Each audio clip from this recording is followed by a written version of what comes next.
Ho aminareo ry havana ny fahasoavana sy ny fiadanana avy amin'Andriamanitra ray sy Jesoa Kristy tompontsika.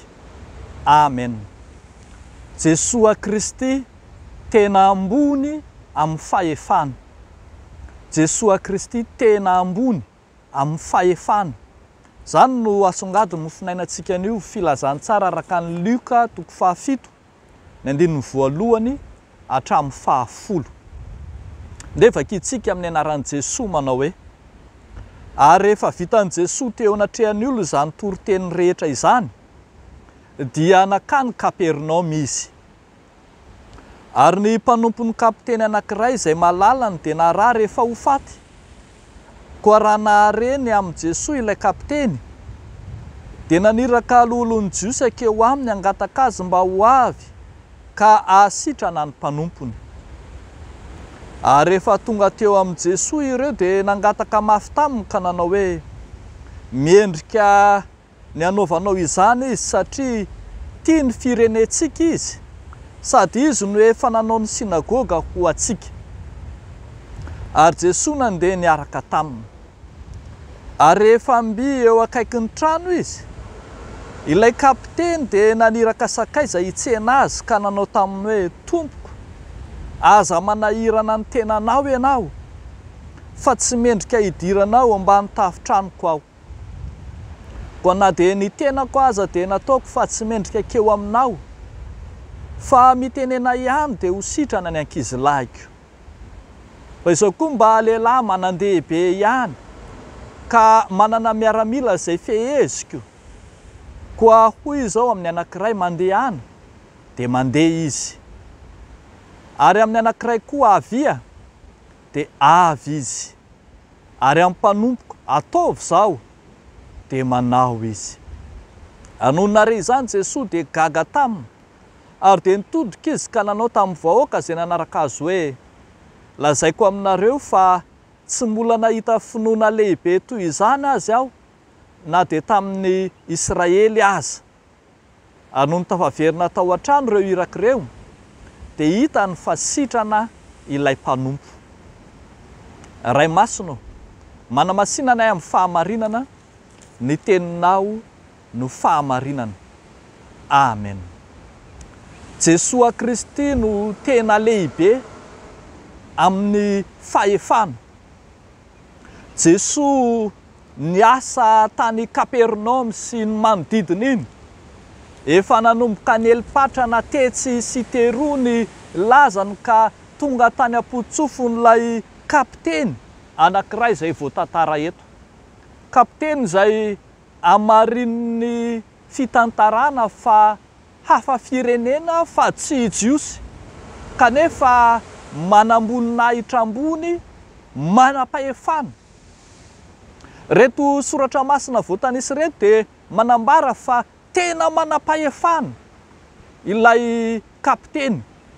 Hitantsika in-roa taona no naniraka mpanompo ho any amin'i Jesoa ilay kapiteny. Eo aloha ravantany vao narary fotsiny ny mpanompony, dia naniraka olona izy ho any amin'i Jesoa ho avy ahasitrana azy.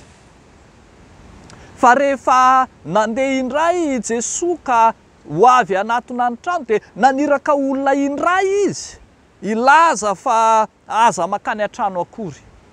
Hitantsika amin'izany fa olona tena mametraka ny anjara toeran'ny baiko, olona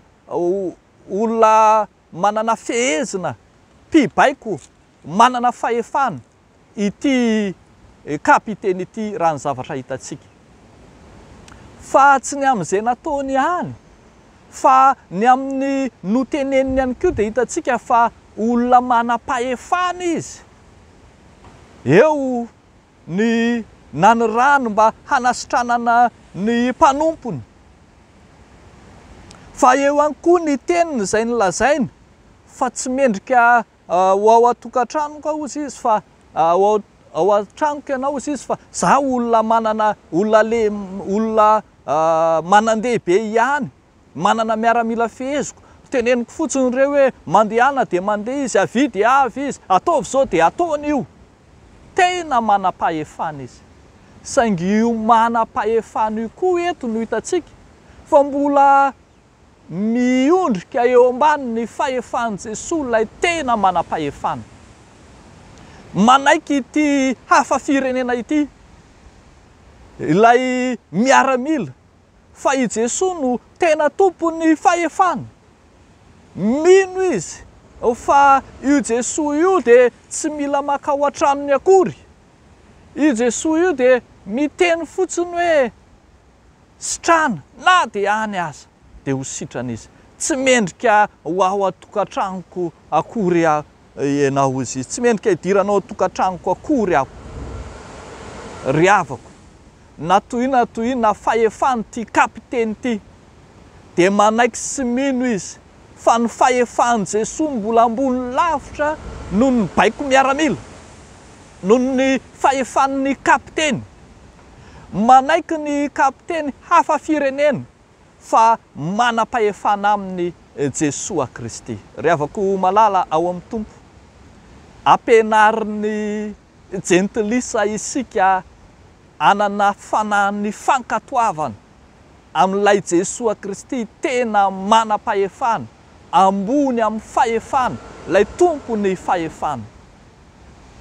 Ny fahefan'i Jesosy ry havana dia hitantsika ao amin'ny teniny, ao amin'ny soratra masina, ka dia ity kapiteny hafa firenena ity no mampianatra antsika mba hahay hitodika kokoa amin'ny tenin'Andriamanitra, hahay hanaiky ny tenin'Andriamanitra, hiaino ny tenin'Andriamanitra, ary indrindra ahatonga antsika mba ho andairan'ny baiko, mora hanaraka ny baikony Jesosy.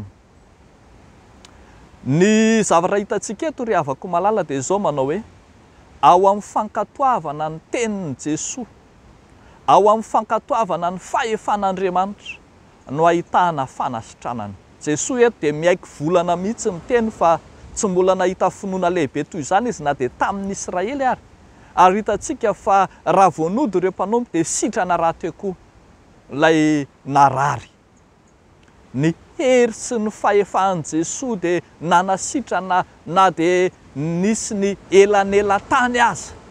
Ny hery sy ny fahefan'i Jesosy dia afaka miantsehatra, mitety toerana, mitety vanim-potoana. Isika ihany koa ampianariny soratra masina ry havako, hahay anaiky, hahay andray, hahay ankatoho ny afatry ny tenin'Andriamanitra, ny afatry ny tompo, ilay miteny amintsika tsy tapaka, ilay mibaiko antsika isan'andro mba ahatonga antsika handeha araka ny fitsipiny. Aoka tsy ho fehezin'ny fieritreretantsika na ny fahefantsika, aoka tsy ho fehezin'ny tontolo manodidina antsika ny fanarahantsika ny baikon'i Jesosy. Tsy maintsy mandefitra isika amin'izay rehetra mety ho toe-javatra na tranga misy amin'ny manodidina antsika mba ahafahantsika miondrika sy manaiky eo ambany fahefan'ny tenin'Andriamanitra. Ny tenin'Andriamanitra ilay hany manam-pahefana ambony indrindra eo amin'ny fiainan'ny mpino, ilay misy an'i Kristy izay mpandahatra endry, ilay kapiteny tsara indrindra, ilay kapiteny ambony indrindra. Aoka ho andairan'ny tenin'Andriamanitra ny mpino marina tokoa. Dia n'Andriamanitra irerian'ny voninahitra. Amen. Hivavaka isika ry havako. Andriamanitra rainay, lehibe loatra tokoa ny fahefanao, ilay manam-pahefana amin'ny zanak'olombelona, amin'ny zava-boary rehetra, ilay manam-pahefana hatramin'ny taloha indrindra sy ankehitriny ary mandrakizay. Apetrakay ampelantananao Tompo, ny momba anay manontolo, ny fiainanay, ny fanomponay, izay rehetra eo ampelantananay, anao zany ka anjakanao.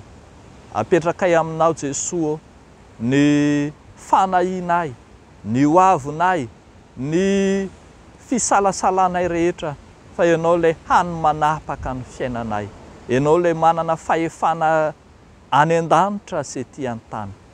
Dia amin'ny anaran'i Jesosy nanaovanay izany mivavaka izany misaotra Tompo. Amen.